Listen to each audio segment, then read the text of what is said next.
ಹಾಗೆ ನಿನ್ನ ಪತಿಯ ಕೈಗಳನ್ನು ಕಟ್ಟಲು ಬರುವುದೇನೋ ನೋಡೋಣವೆಂದು. ಭೀಮಸೇನ, ನಿನಗೆ ಆ ಸಂದೇಶವನ್ನು ಕೇಳುವ ಇಚ್ಛೆ ಇದ್ದರೆ ಪಾಂಚಾಲಿ, ಕೃಷ್ಣನು ಹೇಳಿದಂತೆ ನನ್ನ ಕೈಗಳನ್ನು ಬಂದಿತು. ಬಂಧಿಸಮ್ಮ.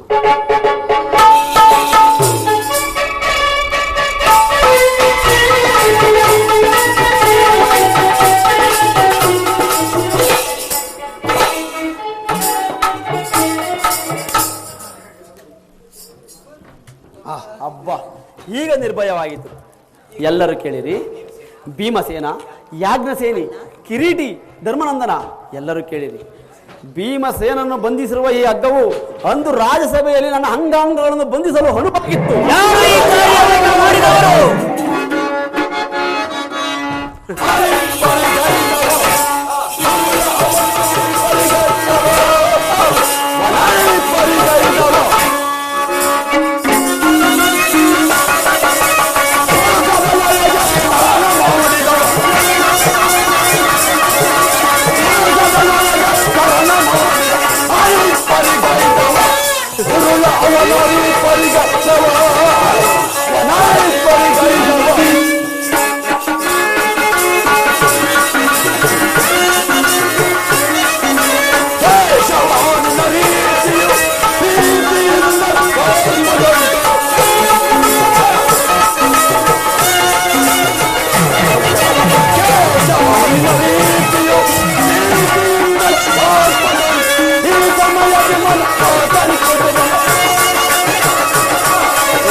ಏನು ಹೇಳಿದೆ?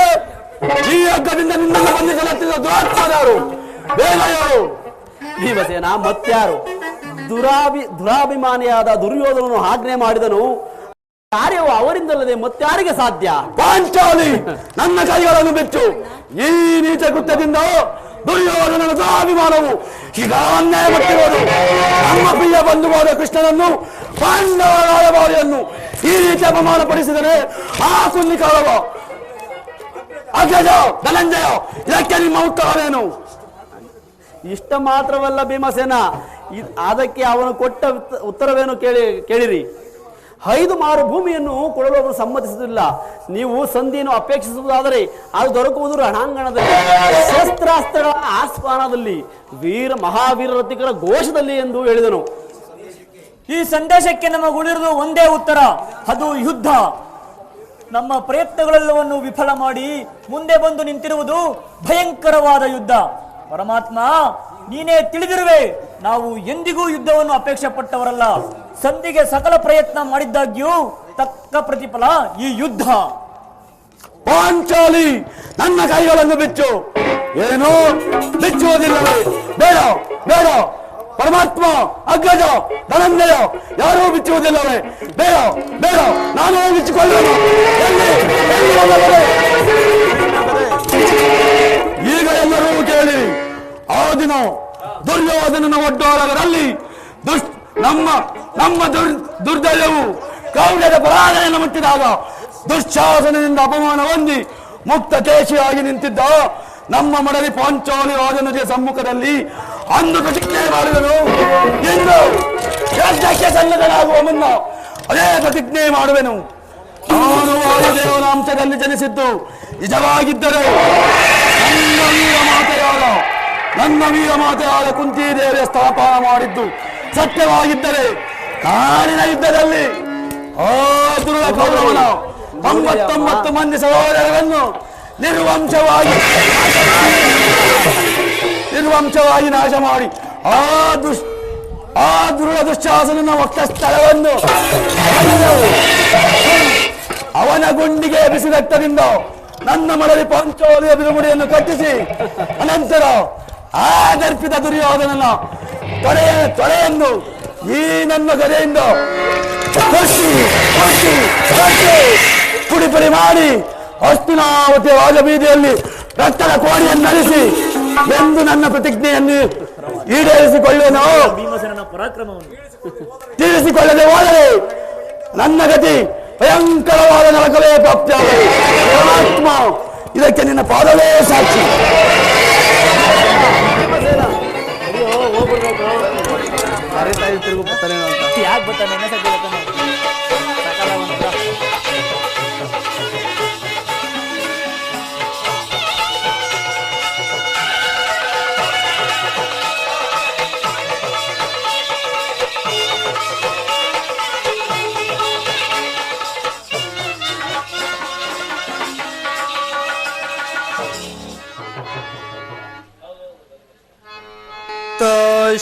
श्वरतमारूढं प्रचण्डं कश्यपात्मजं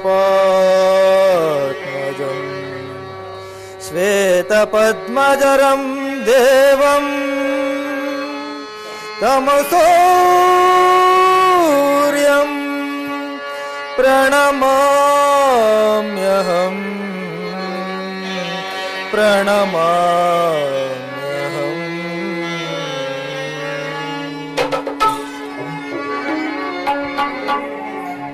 ಹರಿಯಲಾರದ ಘೋರ ಸಂಧೆ ದೇಹದಾಭಿಯಳ್ ಮುಳುಗಿದೆ. ಹರಿಯಲಾರದ ಘೋರ ಸಂಧೆ ದೇಹದಾಭಿಯಳ್ ಮುಳುಗಿದೆ. ಮನದಿ ಮೂಡಿದ ಅಂಧಕಾರವ ಮನದಿ ಮೂಡಿದ ಅಂಧಕಾರವ ಬೆಳಗಿಸೋ ಹೇ ಭಾಸ್ಕರ. ಹರಿಯಲಾರದ ಘೋರ ಸಂದೇಹ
ಶ್ರೀಕೃಷ್ಣ ಪರಮಾತ್ಮನೇ ಹೇಳಿದಾಗ ಗಂಗಾ ಸ್ಥಾನವು ಇದೆ ಅಲ್ಲವೇ?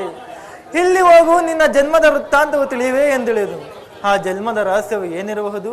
ಹೇ ಭಗವಾನ್ ಭಾಸ್ಕರ, ನಿನ್ನ ಜ್ವಾಲಂತ ಪ್ರಭೆಯಿಂದ ಈ ಜಗತ್ತನ್ನು ಮೊದಲಿಂದ ಬೆಳಗುತ್ತಿರುವ ನೀನು ಆ ರಹಸ್ಯವೇನೆಂದು ತಿಳಿದಿರಲೇಬೇಕು. ಸಂದೇಹದ ಅಂಧಕಾರದಿಂದ ನನ್ನನ್ನು ಉದ್ಧರಿಸು ದೇವಾ, ಉದ್ಧರಿಸು. ನಮಸ್ತೆ ಸೂರ್ಯನಾರಾಯಣ, ನಮಸ್ತೆ ಭಾನುಪ್ರಕಾಶ, ನಮಸ್ತೆ ಜಗದೇಕ ವಂದ್ಯ, ನಮಸ್ತೆ ನಮಃ.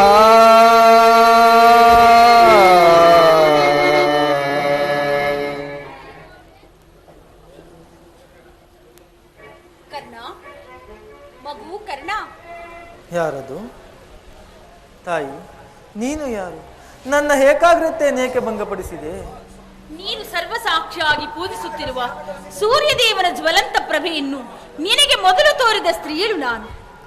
ಈ ನಿರ್ಭಾಗ್ಯಗಳನ್ನು ಕುಂತಿ ಎಂದು ಕರೆಯುವರು. ಅಮ್ಮ, ನೀನು ಏನು ಹೇಳುತ್ತೀರೋ ನನಗೊಂದು ತಿಳಿಯದು. ಆದರೆ ನಿನ್ನ ಕಣ್ಣುಗಳಲ್ಲಿನ ಕರುಣಾಕಾಂತಿಯು ನನ್ನ ಮನಸ್ಸನ್ನು ಕರಗಿಸುತ್ತಿದೆ. ನಿನ್ನ ಧ್ವನಿಯು ನನ್ನ ಹೃದಯಾಂತರಾಳದಲ್ಲಿ ನೆಲೆಗೊಂಡು ಮರೆತು ಹೋಗಿದ್ದ ಆ ನನ್ನ ಚಿಕ್ಕಂದಿನ ನೆನಪುಗಳು ಮತ್ತೆ ಚೇತರಿಸುತ್ತಿದೆ. ಅಮ್ಮ, ನೀನು ಯಾರು? ನಮ್ಮಿರುವರ ಸಂಬಂಧವೇನು ತಾಯಿ? ಅದನ್ನೇ ತಿಳಿಸಲು ಬಂದಿರುವ ನನ್ನನ್ನು ಕುಂತಿ ಎಂದು ಕರೆಯುವರು. ಕುಂತಿ, ನನ್ನ ಎತ್ತ ಮಾತೆ ಕುಂತಿ. ಅಮ್ಮ, ಎತ್ತ ಮಾತೆ ಪ್ರಥಮ ದರ್ಶನವಾದ ಈ ದಿನವೇ ಅಲ್ಲಮ್ಮ ಸುದಿನ. ಇದೋ ನಿನಗೆ ನಮಸ್ಕರಿಸುವೆನು. ಕೀರ್ತಿಶೀಲನಾಗು ಕಂದ, ಕೀರ್ತಿವಂತನಾಗು. ಅಮ್ಮ, ಎಂತಹ ಕೀರ್ತಿಯಮ್ಮ ನನ್ನದು. ಬಹುದಿನದ ಬಯಕೆ ಫಲಿಸಿತಮ್ಮ. ಬಯಸಿದ ದರ್ಶನವು ಲಭಿಸಿತಮ್ಮ. ಬಹುದಿನದ ಬಯಕೆ ಫಲಿಸಿತಮ್ಮ. ಬಯಸಿದ ದರ್ಶನವು ಲಭಿಸಿತಮ್ಮ. ಬಹುದಿನದ ಬಯಕೆ ಫಲಿಸಿತಮ್ಮ.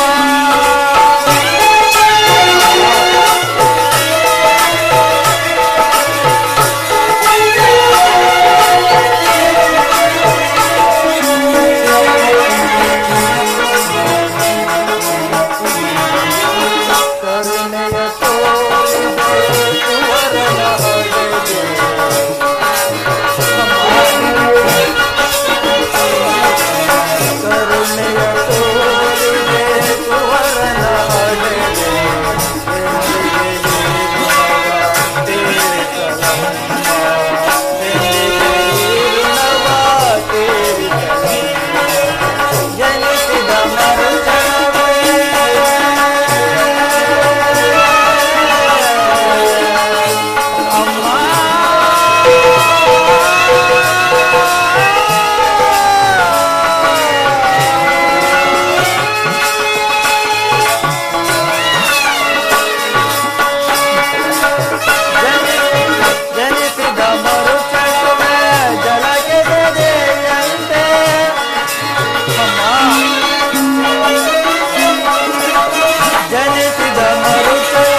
ಬಹುದಿನದ ಬಯಕೆ ಫಲಿಸಿತಮ್ಮ.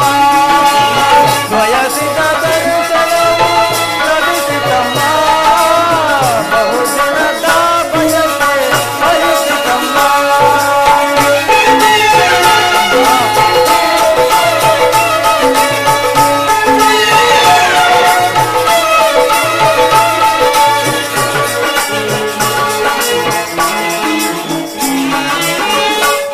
ಮರಿದವರಾದ ಏನಗುತ್ತಾರೆ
ನಾನು ಹುಟ್ಟಿದ ಕೂಡಲೇ ಈ ಗಂಗಾ ನದಿಯಲ್ಲಿ ತೇಲಿ ಬೀಳಲು ನಾನು ಮಾಡಿದ ಅಂತಹ ಅಪರಾಧವಾದರೂ ಏನು ತಾಯಿ?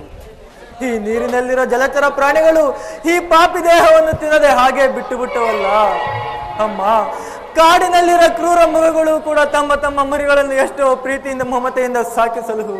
ಹೀಗಿರುವಾಗ ಮನುಷ್ಯ ಮಾತ್ರವನಾದ ನಾನು ನಿನಗೆ ಮಾಡಿದ ಅಂತಹ ಅಪರಾಧವಾದರೂ ಏನು ತಾಯಿ? ಅಮ್ಮ ಹೋಗಲಿ ಬಿಡು, ನೀನು ಹೆತ್ತ ತಾಯಿ, ದೈವಕ್ಕೆ ಸಮಾನಳು. ನಿನ್ನನ್ನು ದೂಷಿಸಿದರೆ ನಾನು ಪರಮ ಪಾಪಿಯಾಗುವೆನು. ಇಷ್ಟು ದಿನದ ಮೇಲಾದರೂ ಈ ಮಗನ ನೆನಪು ಬಂದಿತ್ತಲ್ಲ, ಕರುಣೆ ತೋರಿದಲ್ಲ, ಈ ನಿನ್ನ ಉಪಕಾರದ ಭಾರವನ್ನು ನಾನು ಹೇಗೆ ತೀರಿಸಲಿ ತಾಯಿ?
ಬಾಲ್ಯದಲ್ಲಿ ನಾನು ಮಾಡಿದ ಅಪರಾಧಗಳಿಗೆ ಇಷ್ಟು ವರ್ಷವೂ ಯಾರಲ್ಲಿಯೂ ಹೇಳದೆ ಬಹಳವಾಗಿ ನೊಂದು ಬೆಂದಿರುವೆನು.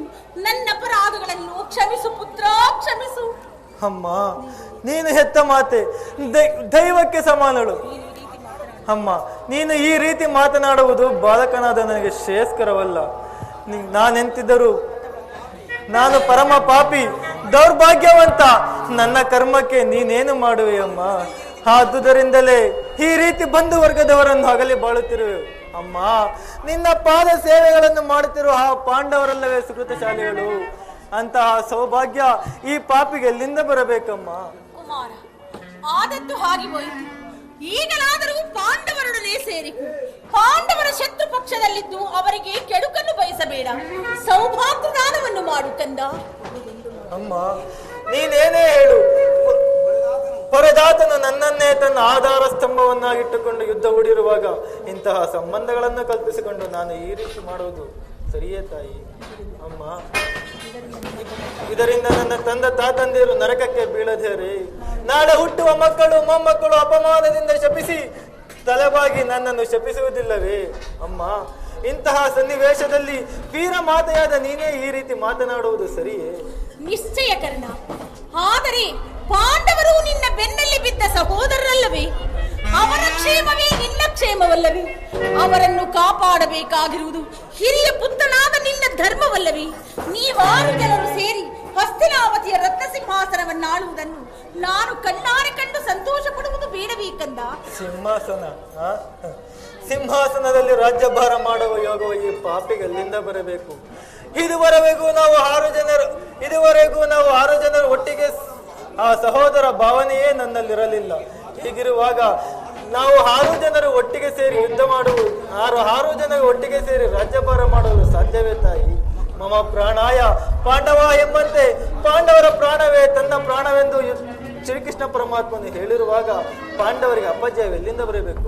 ತಾಯಿ, ನಿನ್ನ ಮದದ ವ್ಯಥೆಯನ್ನು ಬಿಡು. ಕುಮಾರ, ಲೋಕೈಕ ವೀರನಾದ ನೀನು ಆ ದುರ್ಯೋಧನನು ಪಾಂಡವರ ಮೇಲೆ